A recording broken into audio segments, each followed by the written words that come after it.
Oi, oi, hora da live, sexta-feira, meio-dia, a gente tem as lives da série Pensando a Sala de Aula, onde eu vou discutir e conversar com convidados e convidadas uma série de temas que são pertinentes à sala de aula no contexto de dança.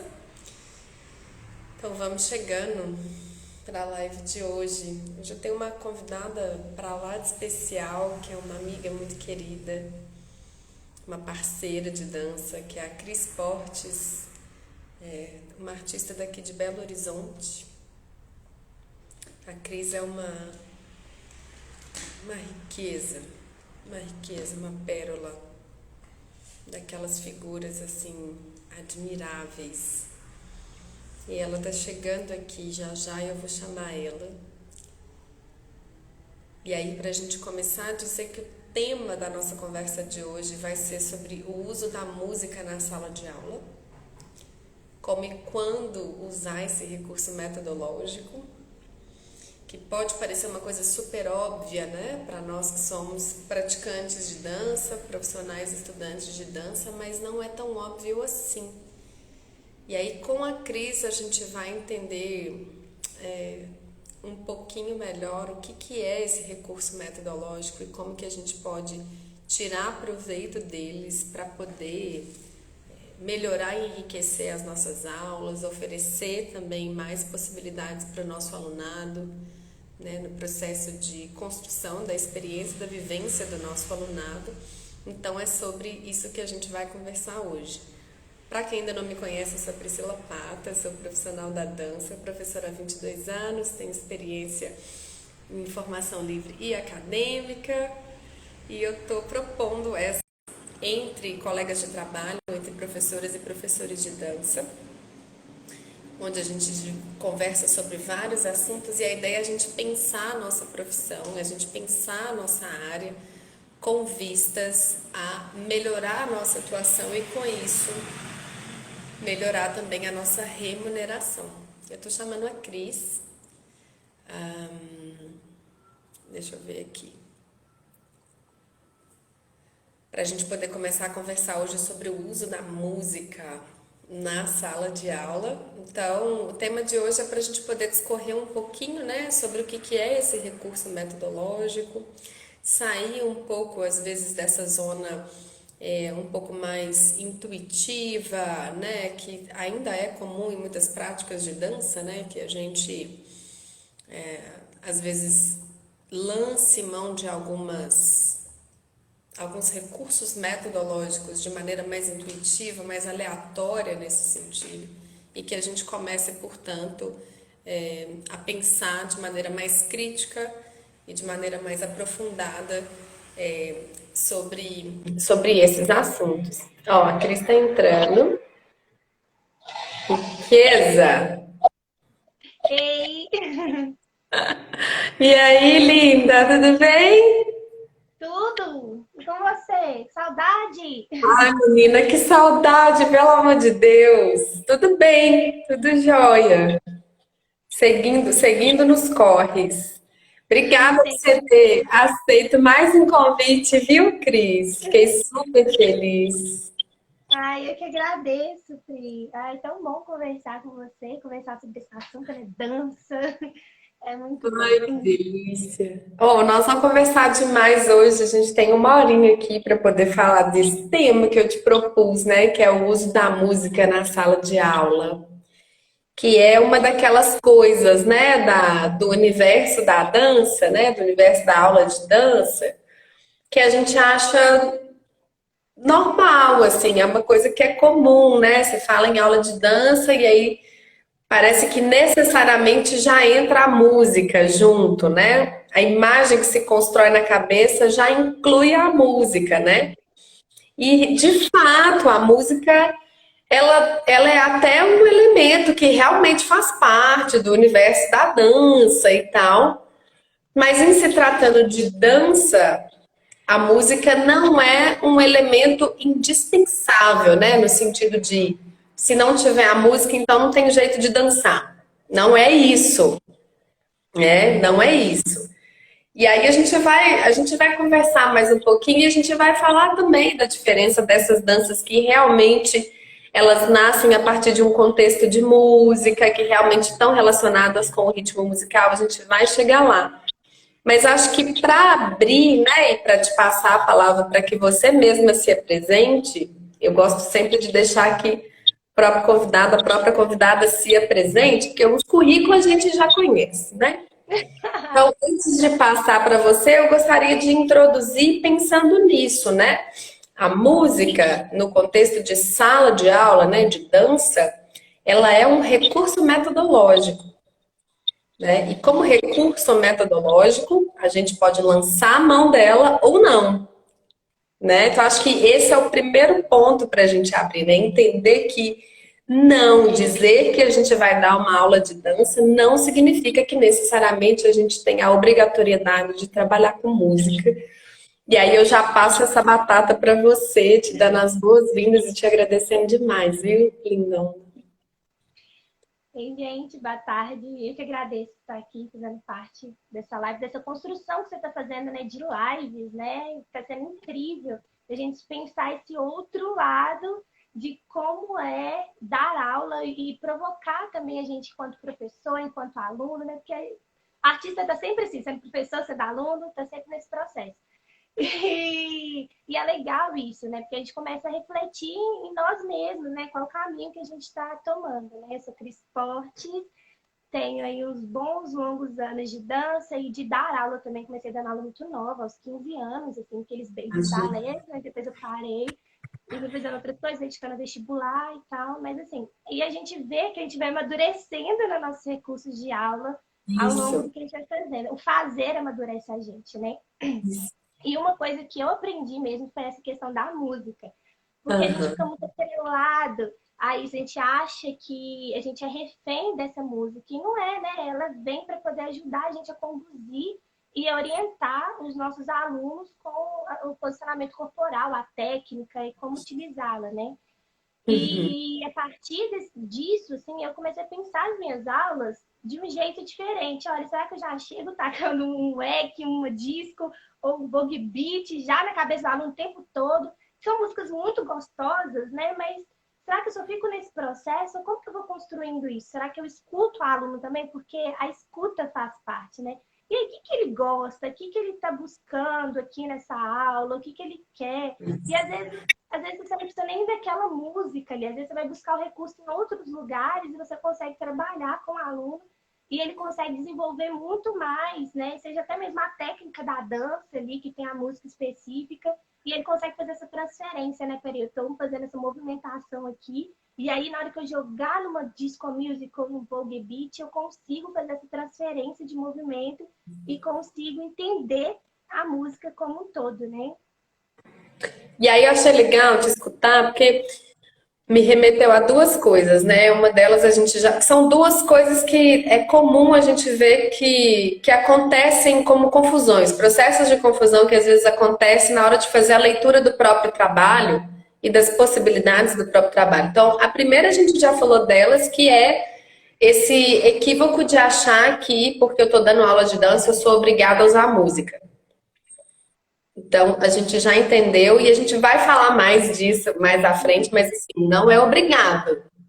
É uma possibilidade, né? Para mim, aula de dança, nada é obrigado, né? Assim, mas é bom que no mínimo a gente dance. E o resto é complemento. O resto chega para somar, né? E acho que a segunda coisa também que você traz, e que eu acho que é muito importante, é a gente pensar exatamente quais são os estímulos sonoros que a gente traz.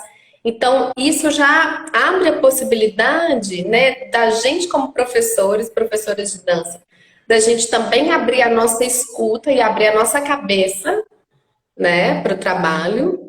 Por que que eu tô falando isso? Você e eu, a gente vem de contextos de dança onde a dança, ela é atrelada à música. Necessariamente. Eu venho da dança do ventre também. A dança contemporânea não, mas a dança do ventre sim.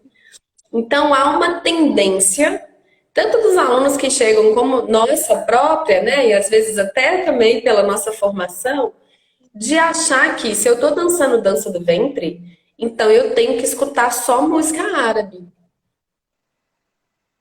E aí você trouxe um ponto que é o ponto que me interessa, que é aquela brincadeira que a gente fala, treino é treino e jogo é jogo. Claro, numa ball, é lógico que você vai dançar um Vogue em cima de uma música. Vamos colocar aqui uma artista que todo mundo conhece, Madonna, por exemplo. E a própria música Vogue. Eu vou trazer um exemplo bem básico, só para se tiver alguém aqui que não está muito familiarizado, entender o que a gente está falando. Então, tudo bem, numa ball você vai dançar isso. Se eu tiver num festival de dança do ventre, é óbvio que eu vou dançar em cima de uma música ballad ou outros ritmos árabes. Mas dentro da sala de aula, que é o lugar de estudo, né? E que é o lugar de experimentação, que é o lugar das vivências, que é o lugar da provocação, é o laboratório, é o nosso laboratório de pesquisa, cabem outras coisas, né? E aí eu acho que entra num lugar que eu gostaria de conversar com você, que é isso, assim, por que que é importante a gente pensar no uso da música dentro de um contexto de sala de aula, nessa relação professores e alunos, né? Nessa relação de troca que a gente trabalha.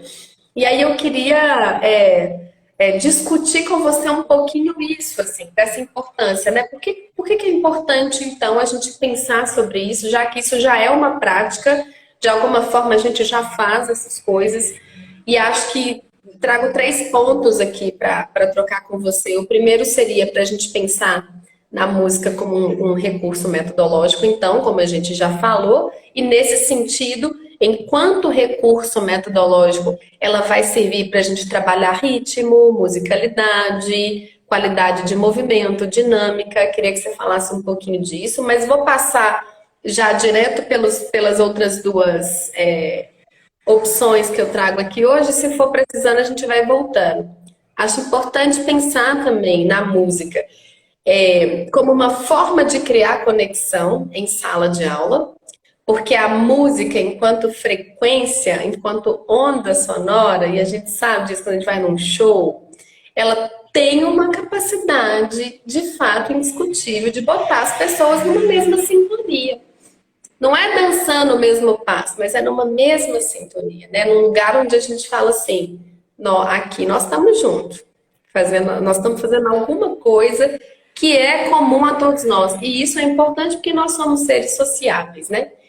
E acho que um terceiro ponto para a gente pensar é de usar a música como uma ferramenta de estudo da história e da cultura daquela dança com a qual a gente está trabalhando, principalmente no nosso caso, que a gente trabalha com danças que estão atreladas a ritmos musicais. Então, recurso metodológico, possibilidade de criar conexão e música como instrumento, ferramenta para estudar a história e cultura da música. Eu queria devolver a palavra para você falar um pouquinho como que isso acontece na sua experiência como professora.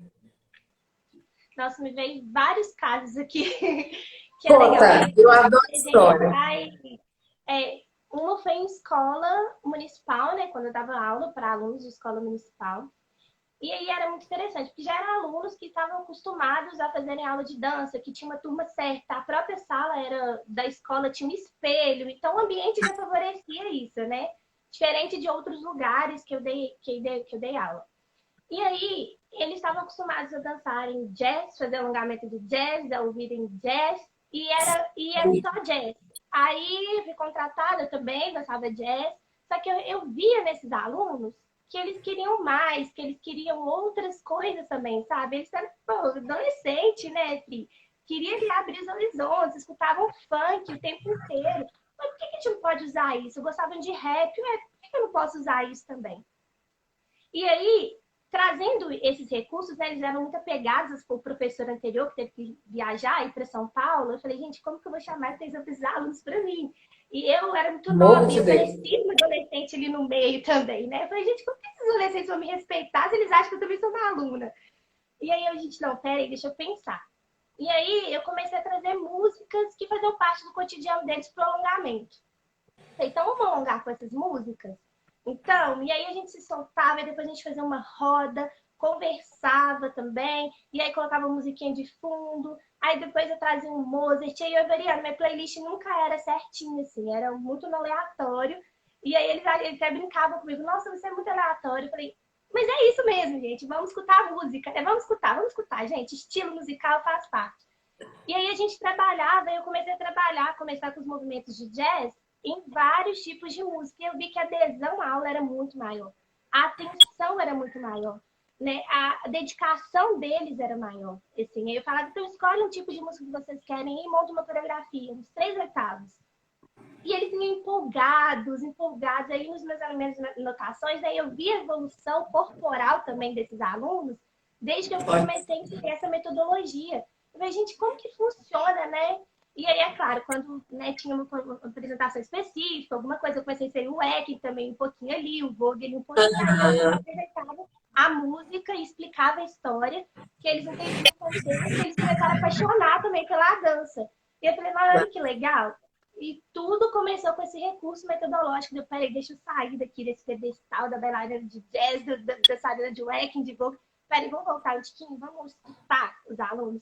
Então, é um recurso poderosíssimo se a gente sabe usar ele da forma certa, né? Entendendo, claro que você não vai desrespeitar a dança nem a cultura dela, porque é importante a gente trazer Isso. mas a gente tem que passar por um processo. Tem pessoas que já são assim, né? Quadrada, engessada, então não tem problema nenhum também não. Já quer ali a dança e tal, e vamos na música, mas tem pessoas que precisam de passar por outros processos para poder chegar naquele. E a gente tem que aprender a fazer essas leituras, né? Para poder evoluir e não prejudicar o processo do aluno enquanto uma pessoa dançante, uma pessoa que quer dançar. E isso também, aí já me veio a conexão, porque a turma ela ficou muito unida, muito unida. A partir do momento que a gente começou a trabalhar com eles, você viu que naturalmente eles ficavam no recreio, ensaiando coreografias, aí um pedia ajuda do outro, que Isso pedia é isso. demais. Nossa, ficou fantástico, assim, a nossa relação melhorou, a relação com os espaços da escola também. Ah, a gente vai ter uma apresentação, olha, vocês precisam disso, disso. Não, beleza, estamos prontos.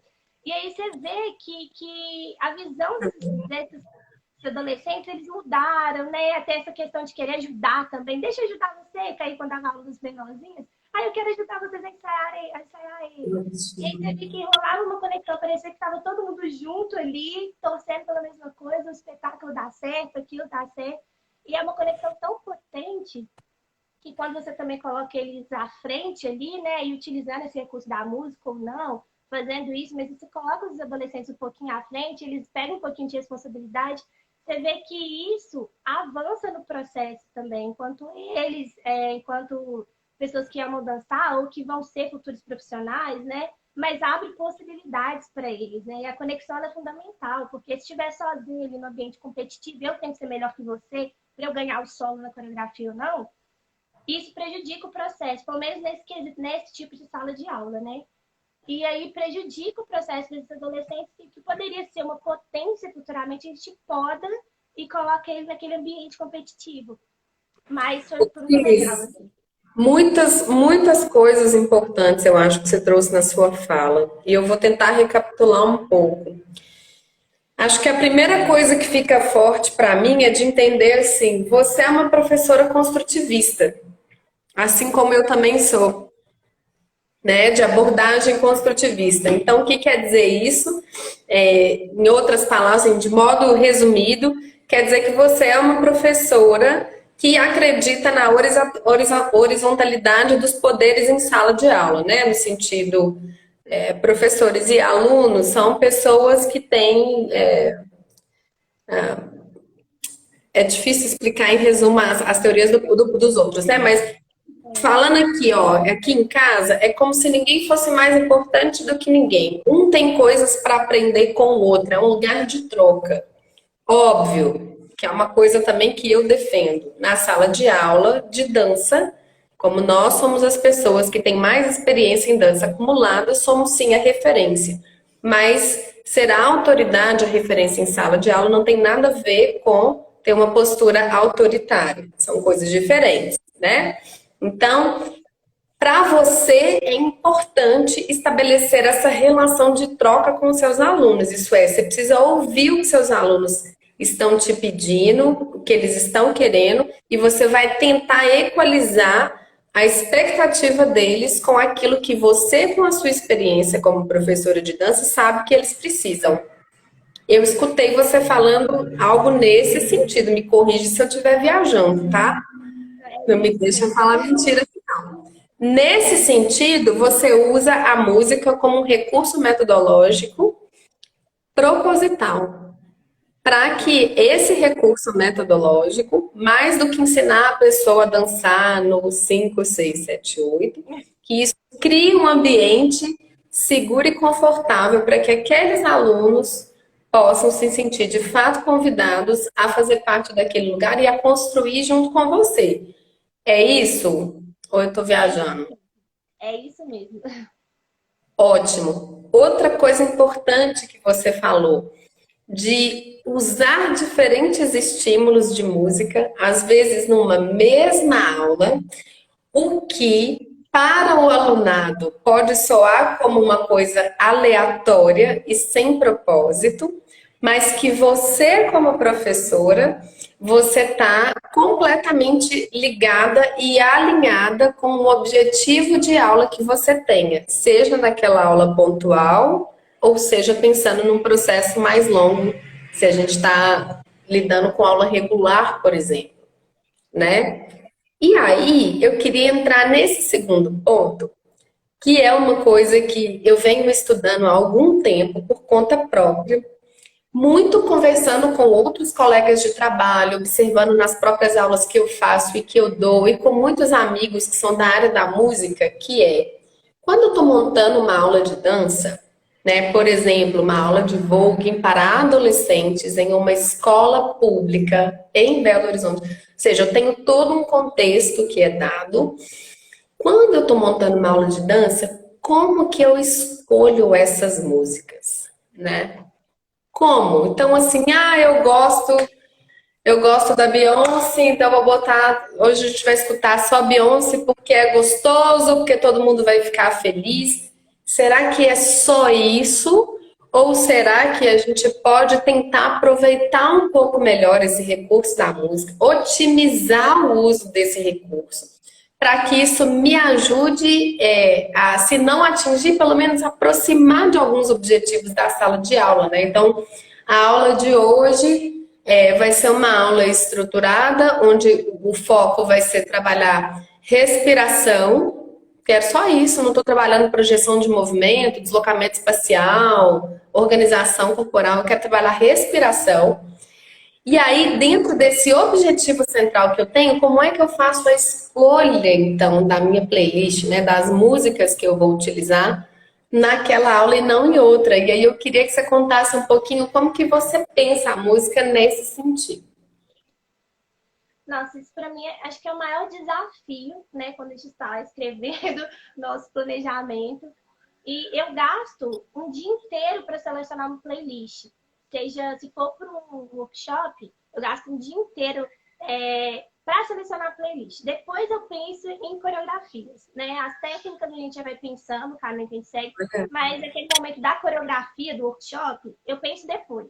Porque a coreografia é só um recurso da dança também. E aí, a música eu gasto o dia inteiro. Eu fico ali ouvindo e volto. E peraí, mas será que vai encaixar? Será que esse é o momento para essa música? Principalmente com o Vogue, que a gente trabalha muita interpretação também, né? Eu sou atriz. Então, e eu já trago esse recurso. Mas nem todo mundo ele é ator, nem todo mundo pisou para fazer uma aula de teatro. Então, como que eu vou trazer esse recurso da interpretação para esse aluno, para poder ele conseguir entender, né, e chegar ao mais o que ele consegue fazer, o que dá para fazer naquele momento, né, e até mesmo na sala de aula de escola municipal. Então, o tempo e como são aulas regulares, e aí o nosso planejamento ele é muito difícil. A galera acha que é só chegar na aula, chegar ali e dar aula. Não é assim, gente. A gente gasta um tempo enorme na preparação de aula e depois para fazer um relatório para você pensar, funcionou ou não funcionou? O que deu certo e o que não deu? E aí é um processo muito difícil. Acho que é um dos processos mais difíceis é a escolha musical para mim. Porque eu fico o tempo inteiro ali. Peraí, para encaixar. Será que isso combina com a proposta? Será que isso vai dar ou não? E eu penso também muito em repertórios, né? Eu uso músicas internacionais Até porque as danças também tem bastante, mas eu procuro trazer muito repertório brasileiro, que é em português, porque a gente escuta o que o cantor ele está falando, a mensagem que ele está falando. E se eu trago uma música internacional, né, como a maioria das pessoas às vezes não entende inglês, no espanhol, a gente já traz a tradução, já tenta falar, olha, esse, isso e isso. E aí, se a Olha, proposta é justamente o que aquela música passa, eu omito a letra no começo, deixo a pessoa sentir o que você está sentindo com essa música. E aí as pessoas trazem depois dizendo, olha, a música fala isso, isso e isso. Você acha que encaixou ou não? E é um método da gente tentar. Então, a escolha é um processo. Cada música a gente escuta uma, duas, três vezes e lê ali. Será que nesse momento essa música encaixa? Será que não é o momento final? E aí, às vezes, você chega na sala de aula e você sente uma coisa ali, aí você muda essa playlist um tiquinho ali, porque você tem que estar atenta, né? Escuta ali. E às vezes você ai, preparou a playlist, mas aquele dia a pessoa não tá bem, ou então a turma não tá bem, passou, porque ela recebeu a nota da prova, tá todo mundo. Não, então vamos mudar ali a proposta. E agora, o que eu faço? Então, eu tento separar pelo menos 3 playlists diferentes, e a partir disso eu vou sentindo na sala de aula e vou conduzindo dessa melhor maneira. Mas realmente é um processo que é mais demorado, é o processo de escolha musical. Não é simples, né? Eu vou pegar a primeira música que está no meu celular e vou colocar. Não é assim. eu fico pensando muito também, Cris, quando eu vou trabalhar com música nas minhas aulas, no Corpo Onda, eu fico pensando muito assim também em BPM, sabe, da música. Então, tipo assim, o que que eu quero fazer nesse momento da aula, né? Aqui nas lives eu tenho falado muito assim, que um jeito rápido e básico, né, de pensar uma estrutura de aula é pensar em 3 grandes blocos, onde o primeiro é do aquecimento e alongamento, o segundo é da parte técnica e ou criativa, e o terceiro é o momento do relaxamento, por exemplo. Então você tem um gráfico, né? Tem um gráfico que ele também me ajuda a pensar em energia, ele me ajuda a pensar em densidade, ele me ajuda a pensar em tensão, intenção e tal. E aí vai me ajudar a pensar também na música, se eu quiser trabalhar com música nesse momento. Então, se eu estou começando o meu trabalho, né, eu posso começar, por exemplo, com uma música mais lenta, né? Vou usar esses termos aqui, só para ficar fácil de entender. Então, eu posso pensar numa música mais lenta, ou não necessariamente lenta, mas uma música calma, né? Tem umas músicas que quando eu penso assim nesse clima, pensa em trilha sonora de filme, vai. Quando eu penso no clima que eu quero dar, não, hoje eu quero começar o dia com a energia um pouco mais calma, né? Estamos atentos, presentes, mas estamos calmos, tranquilos. Então, isso vai me trazer uma série de sugestões de música. E aí, aos poucos, eu falo, não, então agora, ó, a gente está trabalhando respiração, então a gente começou com a respiração espontânea, agora a gente vai começar a conduzir a respiração, e agora eu quero usar uma respiração que vai trabalhar o meu processo cardio, uma respiração que vai acelerar os meus batimentos cardíacos. Quero aumentar essa energia do meu corpo, quero aumentar calor, quero acelerar, né? Quero pôr para frente. Então, isso vai me indicar. Então, é um ambiente mais agitado, ou é um ambiente mais festivo, né? Ou é um ambiente mais para fora, vou colocar nesses termos, né? Então, isso também vai me sugerir um outro grupo de músicas, né? Por exemplo, house dance, né? E a house music. A música house é uma música excelente, por exemplo, para a gente trabalhar essas energias, essas qualidades de movimento que são mais festivas, mais de celebração, são mais agitadas. É ótimo para trabalhar cardio, por exemplo, né? E não necessariamente eu preciso estar usando passos de house porque eu estou usando a música house. Se eu estiver no contexto do corpo onda, por exemplo, eu não vou ensinar os meus alunos a fazer farm. Eu vou ensinar meus alunos a ondular o corpo, mas eu posso estar usando esse estímulo, porque a música, enquanto frequência, ela me ajuda a me localizar dentro dessas ambientações que eu quero produzir no corpo, né? E aí, se eu vou para o relaxamento, eu posso voltar então de novo, posso pensar inclusive em músicas instrumentais, né? Que às vezes tem essa essa relação mais abstrata mesmo, né? Que te leva para um outro estado de percepção, de audição, de relação com a música, né? Então, eu gosto muito de pensar nisso, sabe? Qual é, o que que é que eu quero trabalhar aqui dentro desse exercício, sabe? Qual é a ambientação que eu gostaria que os meus alunos experimentassem no corpo hoje, né? No Gyrotonic, eu e a Vanessa, que a gente costuma brincar com os nossos alunos assim, existem alguns exercícios que eles são rápidos, né? O gesto é rápido, o movimento é rápido. A gente fala, ó, é rápido, mas é calmo. O gesto é rápido, mas a energia do exercício é calma. Não é porque eu tô fazendo uma coisa rápida, né, Cris, que eu tô desesperada, que eu tô com o olho arregalado, nariz aberto. Não. Contrário, né? A galera do Wacking, né? A galera do Voguing tá assim, na curtição mais em casa possível. Mas o gesto é rápido. Então, da gente entender que uma coisa nem sempre tem uma relação tão direta assim com a outra, né? E aí, entender essas coisas, por exemplo, ajuda a gente a pensar na escolha da música, né? E aí eu volto para você que você tá com cara de quem tem mais coisa para contar. Ouvir você falando, eu acho muito interessante a gente pensar, né, nesse gráfico. É tão legal, gente. Uma dica, quem dá aula de dança, desenha, escreve, faz esse gráfico que a Pri fala, porque ajuda muito esse recurso visual pra gente. Assim. Enquanto, até mesmo se a gente precisar de um improviso ali.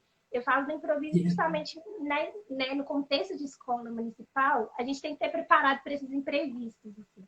E a gente tem que aprender a lidar com eles. Não é porque aconteceu um problema na sala ou que o som acabou que a aula não vai acontecer. Ela tem que acontecer. Naquele momento, os alunos estão esperando. O que a gente vai fazer? Que recurso que a gente vai trazer? Como que é? E aí, a observação ela é muito importante também, até para a gente montar esse gráfico outras vezes, em outros momentos, né? Nesse contexto. Que a gente entra na sala de aula, a gente monta, faz esse pré-plano, a gente observa, olha, funcionou aqui. Eba, check. Ó, não funcionou aqui, que eu preciso. Hoje os alunos estão com muito sono. Vamos usar de novo. O que a gente faz? Eu quero começar um alongamento com uma música mais tranquila, mas eles estão com muito sono. E agora, o que eu faço? Eu planejei isso para essa aula. Então, vamos andar pelo espaço? Aí a gente usa o silêncio. O silêncio, o recurso vocal, a palma, a atenção. Aí, toda vez que eu vejo que os alunos são seus, gente, vamos andar pelo espaço. Ó, observa aí, observa o que tem na sala. Vamos lá, andando pelo espaço. Ó, atenção, olho no olho de todo mundo. Arregala o olho de todo mundo. Né? Isso, engole a saliva, estica os dedos. E vai. Olha, eu vou bater palma, eu não vou bater alto, não. Vocês têm que ficar atentos, hein? Aí vocês têm que parar. E aí, os alunos, opa, estou na sala de aula. Aí a gente começa. E a gente vai, aí agora dá para colocar ali. Vamos começar o alongamento, aí eu vou colocar essas músicas, os alunos já despertaram. E a gente tem que ter essa sensibilidade também, né? Para poder olhar e que eles estão precisando nesse momento e trabalhar com o que a gente preparou, né? Dentro desse eu amei essa referência do gráfico, eu amei. Vou usar sempre. Porque é isso mesmo, né? Esses momentos que a gente tem que ter. Se a gente for desenhar, botar mesmo o que a gente faz com a dança ou com recurso de música ou não, um recurso sonoro, vai dar um gráfico, sim. Vai dar esse gráfico. E é legal, porque muitas vezes a gente está aqui, aí às vezes a gente precisa fazer isso. Principalmente quando a gente trabalha em interpretação, eu vejo que a gente tem que utilizar vários BPMs, né? Porque às vezes uma música, por exemplo, da Beyoncé, usando só a flexião, vamos trabalhar a interpretação usando Beyoncé. A gente tem todos esses recursos. A gente tem desde uma música que vai botar a gente como, somos maravilhosas, né? Inclusive na própria fala do meu senhor, outra música ela tá sofrendo demais, eu preciso me recuperar. Escuta e é interessante, né? Mas desde que tem esse objetivo que você disse, né, Pri? A gente tem que ter objetivo. Se eu vou usar Beyoncé hoje, por que eu vou usar Beyoncé? O que dela eu vou trazer? Né? Não é só jogar a música lá que as coisas vão acontecer se a gente não tiver um planejamento, se a gente não tiver feito esse gráfico, se a gente não tiver estudado, se a gente tiver pensado, Nossa, né? sim. Eu costumo falar que, às vezes, só jogar a música lá e ver o que vai acontecer até funciona. Só que não vai funcionar todas as vezes, né? Isso. Eu acho que essa é a síntese, assim, sabe? Dessas coisas todas que a gente conversa, é muito nesse lugar, assim. O que a gente faz de maneira intuitiva, digamos assim, vai funcionar. Só que não vai funcionar para sempre. Vai chegar uma hora que você vai se ver numa situação que você vai falar: que eu vou arrumar agora? Como é que eu vou sair disso daqui? Aí você começa a perder aluno, começa a perder contrato de trabalho, começa a perder a própria paixão pelo trabalho, você começa a achar que o problema é que a dança não serve para você. E eu defendo o contrário, eu defendo que a gente, enquanto profissional de uma área, né, que a gente pode entender a dança também como uma área de conhecimento, a gente como pessoas qualificadas para atuar nesse lugar, aí eu acredito que a gente tem que, né, a gente tem que cavar cada vez mais a nossa área, procurar conhecer cada vez mais do que é feita a nossa área, que também não é uma coisa que está dada e que está posta, é uma coisa que a gente também, enquanto agente dela, está construindo, está transformando, né? O jeito de dar aula de dança hoje em dia é diferente de quando a gente começou, né? Você na década de 90, eu na década de 80, imagina os nossos professores antes ainda, né?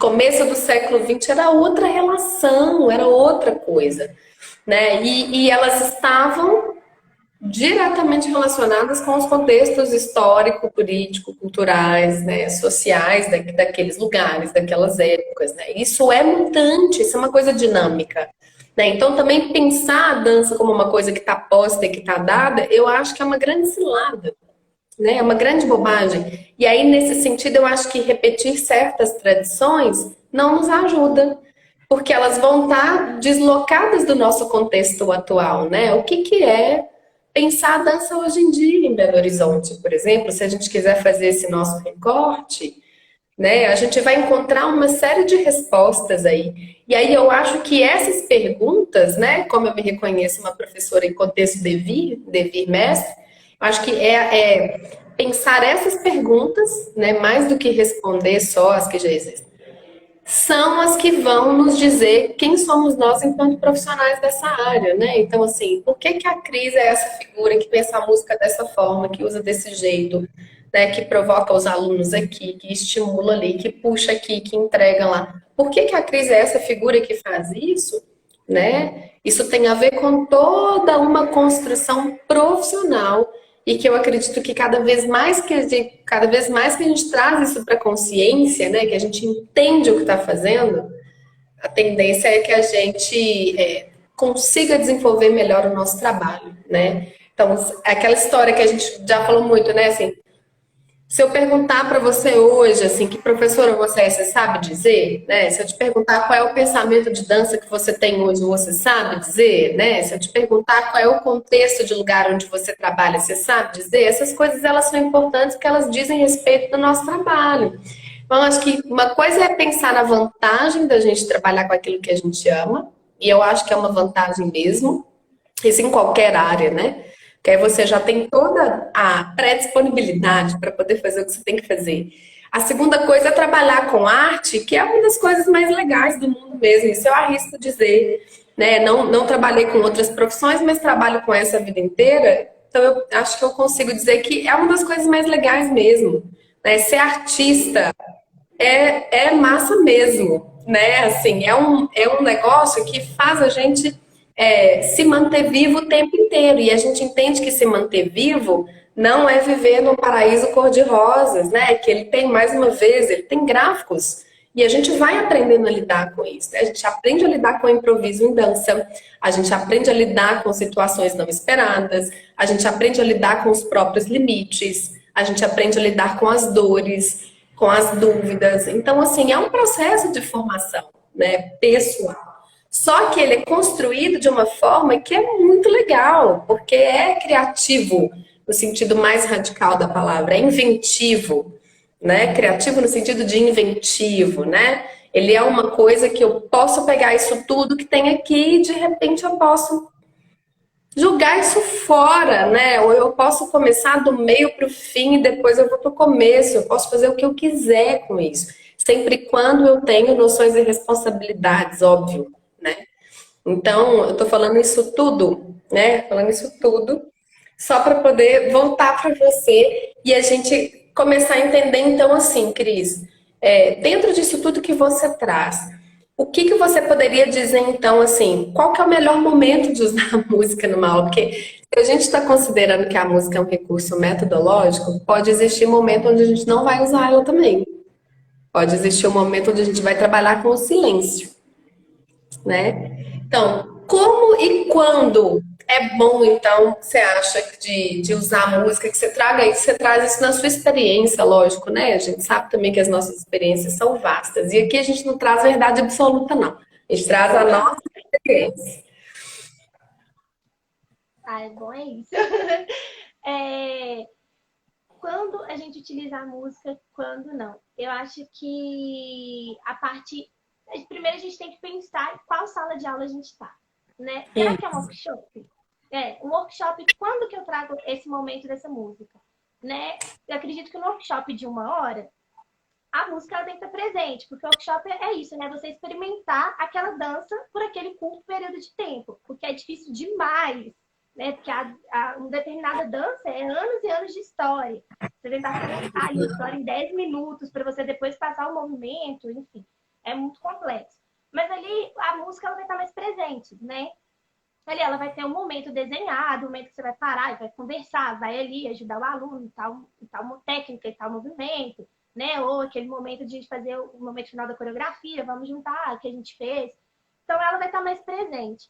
Mas quando é uma aula regular, seja em academia, né? Pega o contexto acadêmico também da academia ali, de dança, é um outro contexto, né? As pessoas foram ali para poder fazer a aula de dança, espera outra coisa, mas dá para a gente trabalhar um pouquinho mais, trabalhar esses nuances.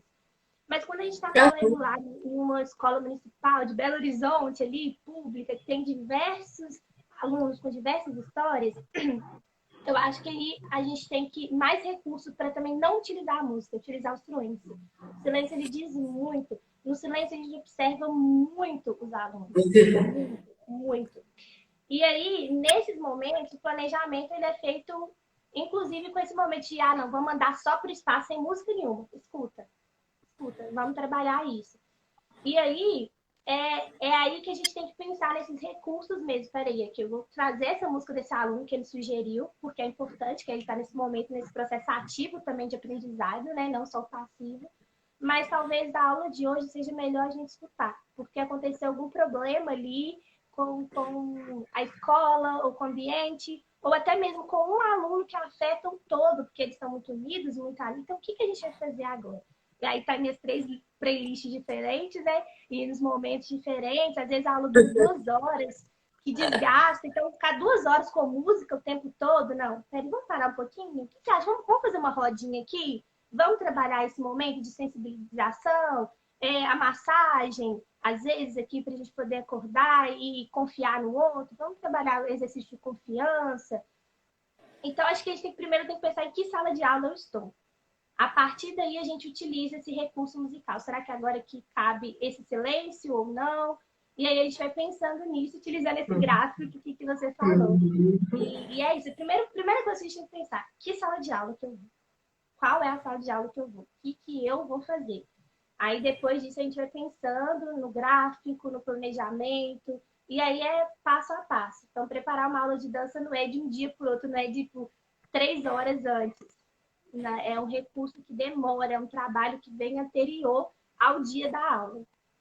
Total. Ou seja, a gente, quando é o melhor momento para usar a música, sempre que for necessário, né? Sempre que for Sempre que for necessário. necessário. Isso está atrelado com o objetivo da minha aula, né? Eu quero trabalhar com a música aqui, porque isso vai me ajudar, né, a Nesse momento. conduzir a aula por esse objetivo, né? Isso vai me ajudar a fazer com que o meu aluno alcance tal lugar, né? Eu tenha a possibilidade, né?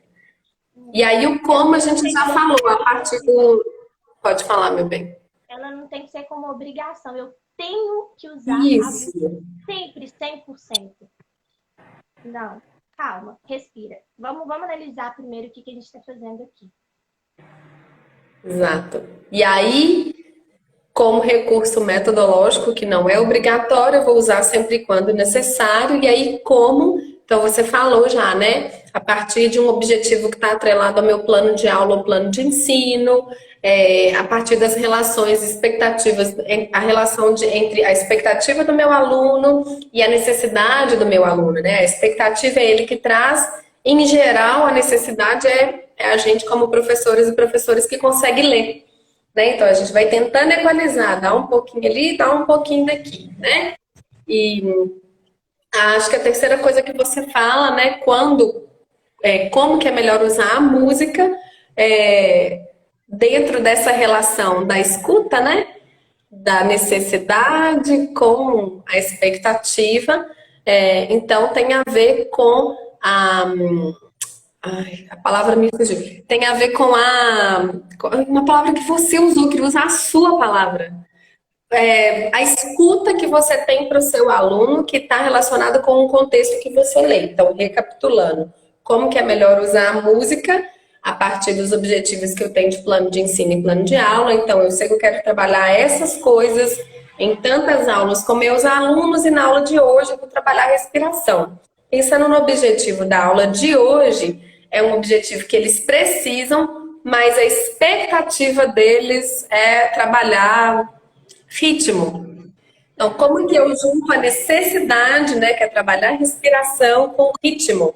Isso tudo vai me ajudando a escolher a música. E a terceira coisa é pensar esse contexto que é dado. Beleza, então eu tenho essas coisas todas e para quem? Né? Para essa instituição, para esse perfil de alunos que tem essa experiência com o corpo, a gente está trabalhando com tal técnica de dança. Então são coisinhas aparentemente básicas, mas que elas são super potentes, né? Na hora da gente construir o desenho da nossa aula. E que é outra coisa também que eu converso, que você falou, gostei muito, ajuda a pensar no processo de avaliação do meu trabalho. Então, na hora de construir o meu relatório, ou na hora de construir a minha avaliação propriamente dita, eu tenho como fazer esse trabalho, essa leitura, né? Porque eu parto de parâmetros que eles são claros, que eles são objetivos, né? Então, no fim das contas, o que isso faz? Isso faz com que potencialize o nosso trabalho. E aí sim, quando chegar um momento ou outro, por exemplo, de workshop, né, onde, via de regra, eu não conheço as pessoas que estão chegando ali para mim, e aí eu preciso trabalhar com tipos de aula mais semi-estruturadas e improvisadas, eu tenho um arcabouço, né, de uma experiência construída que me permite lidar com essas situações mais desconhecidas e ainda assim conseguir oferecer um espaço de vivência e de experiência para essas pessoas, né? Que seja esse espaço de segurança, que seja esse espaço onde as pessoas se sentem confortáveis, onde elas não têm constrangimentos com o corpo ou o que é perto disso, né? A gente fala sempre em termos ideais, mas a gente sabe que não é assim que acontece. Cris, você me lembrou um caso, só para a gente começar a entrar no final, que eu queria depois conversar um pouco com você. Quando eu morava na Colômbia, eu dava aula de dança do ventre lá, dava muita aula de dança do ventre lá. Meu currículo era de dança contemporânea, mas como eles viam que eu era professora de dança do ventre, várias escolas estavam precisando na época me contratar. Fui dar aula de dança do ventre em umas escolas de formação. Escola de formação técnica, escola de formação livre, mas esse era o objetivo da aula. Então, aí eu já tinha um primeiro recorte, né? Eu era professora de uma escola que fazia formação de bailarinos para atuar no mercado de trabalho, leia-se dançar em companhia, né? Ou dançar profissionalmente. Então, isso já me dava uma série de possibilidades para pensar como que eu ia montar essa aula, que é diferente de montar a aula para uma escola de dança livre, né? Que é diferente de montar uma aula para uma escola onde o objetivo central deles é competição, né? Treinar bailarinos para competir. Então, eu já tinha esse recorte, o meu público era um público de adultas, mulheres adultas, não tinha homem na minha turma lá. E eram mulheres que não tinham experiência prévia com dança, quase ninguém, assim. 90% da turma, a primeira vez que foi dançar na vida foi dança do ventre, já adulta.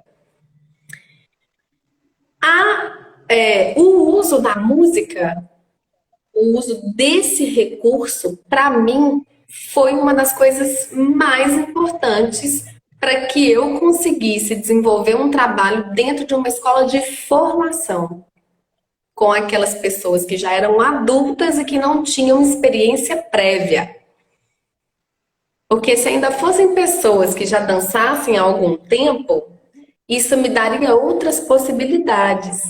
Mas não, era assim, era um cru do cru. Então, eu precisei usar muito. E aí, o que que eu fui sacando? Como eram pessoas que não tinham, entre aspas, vícios de dança, né? Usa esses nomes, mas a gente que é da área, a gente entende. Não é mal dizendo, não. Mas é de tanto você estar ali naquele lugar, você vai se habituando, né, a certas coisas. Isso que eu estou chamando de vício. Como essas pessoas não tinham vícios de dança, eu conseguia trazer, inclusive, músicas que não tinham nada a ver com a dança do ventre, inclusive sambas, por exemplo.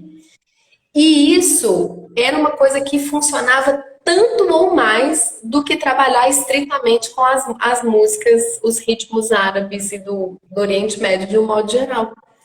Porque tinha essa abertura, tinha esse ouvido fresco, né? Assim, tudo o que era trazido ali era uma novidade mesmo, né? Era uma novidade mesmo. Não tinha essa coisa de, ai, dança do ventre, a gente tem que ouvir só bala de idade, que não tinha isso, né? Então eu conseguia, por exemplo, trabalhar ritmo. Ritmo com essas turmas foi mais fácil para mim trabalhar a partir dos ritmos brasileiros. Talvez porque é o meu lugar de origem, né, de construção, né, pessoal, cultural e até profissional, do que diretamente com as músicas da dança do ventre, daquela dança. Então eu conseguia trabalhar ritmo fora daquele lugar, fora da zona de conforto, fora do lugar esperado, por exemplo.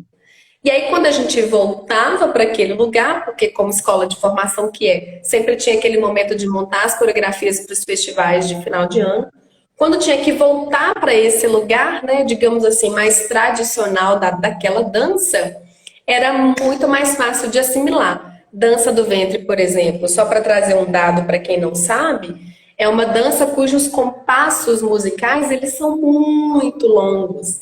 Eles não vão até 8. A gente consegue encaixar até 8, mas de verdade, os compassos de música árabe têm 13, 15, 23 tempos. É uma loucura.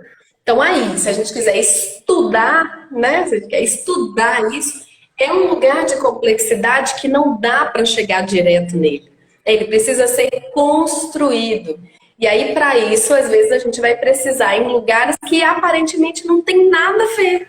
Né? Eu trazia samba, eu botava Stevie Wonder para esse povo ouvir, eu botava Milton Nascimento, Sérgio Pererê, eu botava Silvio Gomes, né? Mestre Jonas para esse povo ouvir, eles nem sabem, quer dizer, agora sabem quem são, mas eram referências completamente novas. E aí a música, mais do que o espelho, mais do que a barra clássica, mais do que o chão de linóleo, entendeu? Mais do que a meia calça, mais do que a sapatilha, era a música o ponto, vou chamar o ponto de contato, né, entre aquelas pessoas, eu e aquela dança que a gente estava tentando construir juntos. Ó, até falei mais do que eu queria falar, porque eu fiquei tendo uma coisa meio nostálgica aqui. Cris, para a gente começar a se despedir, eu já vou de cara te agradecer de uma vez, né? Dizer que 1 hora é muito pouco mesmo. Às vezes eu fico achando que é muito, mas quando a gente começa a conversar, eu vejo que não é. Quero agradecer a sua generosidade, a sua disponibilidade para todos os convites que eu te faço, que você sempre disse sim. Eu fico morrendo de vergonha, que eu falava, vou eu chamar a Cris de novo. Muito obrigada, porque para mim estar perto de você como colega de trabalho é uma honra muito grande, assim. Eu aprendo muito com você. Eu já te falei isso outras vezes, mas eu vou falar outras tantas vezes. Então, assim, é uma honra, é uma alegria demais, sabe? Eu adoro ver você falando da dança, eu adoro ver você falando do seu trabalho de dança. Para mim é uma aula, é uma aula. Obrigada. Ai, eu que agradeço. Gente, eu vi isso de Priscila Pata. Eu já posso colocar no meu currículo. Priscila Pata me elogiou. Sério, Publicamente. tanto que eu te admiro, que é muito bom, assim, estar perto de você, ouvir você. É um aprendizado para mim, que também eu aprendi, já fui anotando algumas coisas, isso do gráfico não dá. Eu amo essas referências. Assim. Acho que o que você traz, esse cuidado com a arte, sabe, com a dança, mas com a arte em si também, é fantástico. Sabe, o serviço maravilhoso que você está fazendo para nós, artistas, é incrível, você sempre está aí disposta a fazer lives, né? Estava com a Rede Solo também, como você estava fazendo lives na pandemia, agora com você, com esse seu trabalho maravilhoso, pensando a sala de aula. Gente, é um recurso, assim, maravilhoso. É uma aula gratuita que está aí no Instagram com as lives. Gente, assistam, anotem, porque é um aprendizado importante para a gente sair desse lugar de que eu sou o professor, eu sei de tudo. E tá nesse lugar de estudo também, a gente tem que voltar, a gente tem que reciclar, a gente tem que estudar, gente. Estudo nunca é demais. A vida toda eu estudei arte com educação, eu sempre falo isso, que é uma potência, tem sempre coisa para poder estudar. Mas aí, desde 2018, eu decidi estudar arte do ponto de vista da saúde também, né? Me meti no curso da área da saúde com uma coragem que eu não sei da onde. E eu realmente vi, olha, assim, esses recursos é necessário, principalmente a saúde mental, quando a gente está dentro de uma sala de aula, às vezes a gente consegue, às vezes o aluno quer a gente como professor, como mãe, como colega, como amigo, como terapeuta, e a gente tem que aprender a ter esse olhar também. Não necessariamente todo mundo tem que fazer um curso de saúde, não. Mas acho que quando a gente pega esse recurso, a gente fala, opa, peraí, tem uma coisa ali que a gente pode trabalhar. E a arte também, ela pode ser terapia potente, né? Com a música, né? Como você trouxe esse caso maravilhoso da Colômbia. Que é isso, a música faz parte do nosso sistema, do nosso circuito neural aqui. Se a gente vai estudar plasticidade, tantas outras coisas, né? A música, ela é esse recurso gostoso ali que te liga a alguém, que te liga a uma história, que a uma memória, né? Até o cheiro, às vezes, de repente, você sente esse cheiro e ele também vai te ligar ao corpo, à dança, ao movimento, né? E até mesmo quando não tem a música, ele pode trabalhar e o seu corpo também, o seu cérebro, ele pode tentar buscar mais recursos ali. E a gente, Exato. enquanto professor, a gente está ali para orientar esses processos, né? E assim, obrigada por essa oportunidade de falar Ai, aqui. riqueza. Ai, é maravilhoso. E que bom estar conversando com você.